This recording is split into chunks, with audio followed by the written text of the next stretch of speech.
How you doing, YouTube? Matt, Massive Beer Reviews, back to yet another review. A little bit of IPA, hopeful goodness, in the form of Cerebral Brewing. It's their action potential.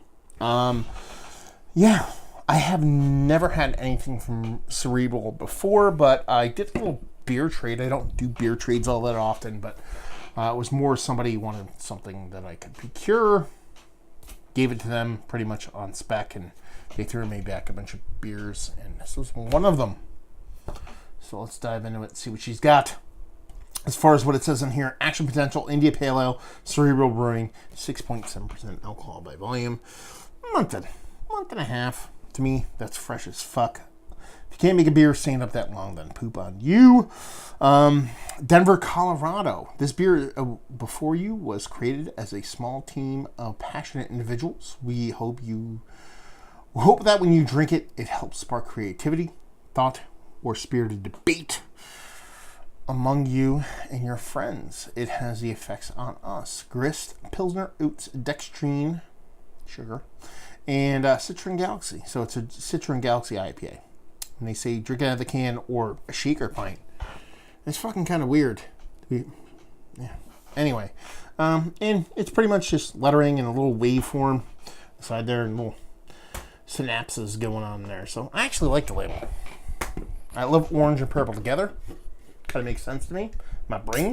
So Cerebral brain. Mm-hmm.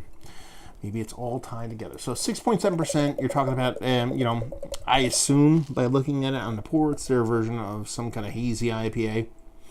Citron Galaxy hopped. Let's see what the sucker has to offer. Not the haziest beer in history of mankind. So we're not talking about that new school butternut squash soup, infinitely hazy, crazy, stick your spoon, have it stand straight up kind of stuff. But she's got haze to her. Super kind of like glowy edges to her, and by that I mean it actually you can glean light through it. It's got a little bit of an orange core and that kind of little cataracty edges, but it's a little bit more washed out than usual, so it's not that super hazy thing. Not a bad thing, kiddies out there. Not necessarily a bad thing at all. Looks super chuggable, pinky finger, super tight compact bubbles, infinite creamy head. Let's get a nose on her. It's kind of like what I thought it would smell like in a good way. Just super bright citrus. Getting that big citra hops, getting a bit of that Galaxy in there. It's coming off like melon, rindy melon, a little bit of fleshy melon with a big dose of citrus, orange leaning kind of fruitiness. And there's a soft, prickly kind of green behind it and a little bit of sweetness. It doesn't smell dense. It doesn't smell like gigantic or huge or like whatever kind of adjective you want to throw behind it. It smells inviting, incrushable, indrinkable, tempting, if you will. Let's take a sip. Cheers.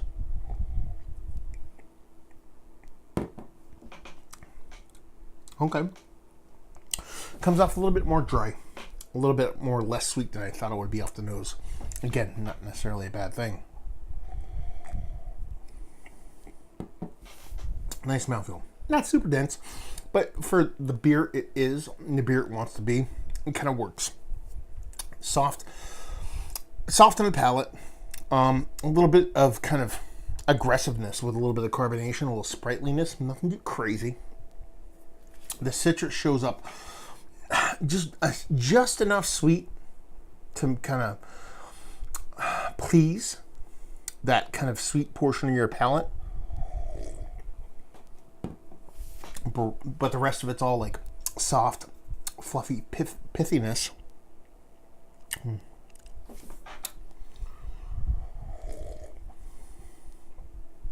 It's all about the rinds in this one. Really nice and soft.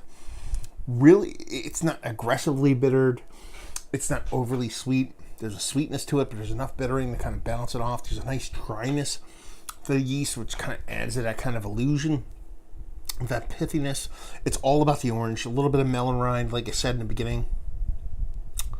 This is tasty stuff, actually. This is super crushable stuff. This is where I like my sub 5% pale ales to live. But for some reason, I'm kind of okay with this being like 6 and change. Yeah, I dig it. I like it. I'm a fan. Let's put it that way. It's not like over the top and impactful to the nose. It's not wowing you in initial taste. It's not giving you some like otherworldly kind of fruitiness or hoppiness or graininess or whatever word you want to throw out there.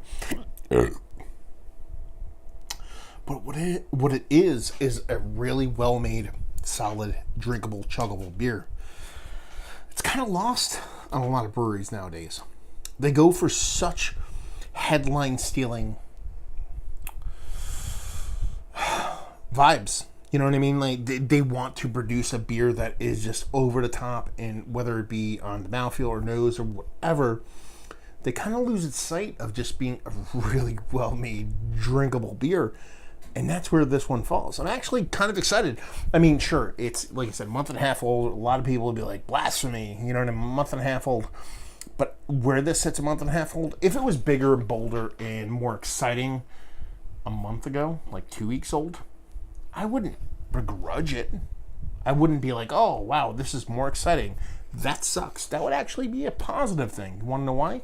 Because in a month later, you have a really rounded, well-made IPA, and that is nice. That's a beautiful thing. Who would have thunk it? A beer that would hold up over time. What do they call that? Science? So yeah, it's delicate across both the nose and taste. Citrus for days. Pithy for days. Orange. Definitely grapefruit now. Didn't even speak about that. And just this nice kind of interplay between the sweetness, hops, and the maltiness. It just kind of makes it work. It's, you know, a month and a half on a hazy beer. For most people, that would be a super win. And I think it's a really tasty jam. Let's talk about it. Is it one of the better IPAs, hazy IPAs that I've had as of late? No, but is it one of the more tastier, month and a half old, born outside of the Northeast kind of hazy IPAs I've had as of late, fun-wise? Absolutely. Value and availability, Cerebral. Like I said, I've never had anything from these guys before, so take that for what it's worth. Maybe you can get them. I can't, but this is my first. And leave you with, if you like what will you like this? If you like your old school hazy pales, this tastes very similar to me to like a lot of the pale ales that were produced like 3-4 years ago in a really positive way. I'm not trying to say these guys are 3-4 years behind. It's more so a lot of breweries have lost their way. I've already said this before, but a lot of breweries lost their way about making just a really nice, well-made kind of pale ale. And this kind of foots the bill. And that's pretty fantastic. So if you're out there Colorado way or anywhere in the United States, see this on draft, see this in cans, definitely worth picking up. Especially if you like the hops, but you like them in a more drinkable fashion. If you just like well-made beers, like I said, you're getting close to 2 months on a beer, still chuggable. That doesn't suck. There you go. Another review in the books. Hopefully you guys enjoyed it. If you didn't, anywhere in between down there, words and stuff. Massive Beers. If you want to check me out doing the social media stuff, Beer Massive.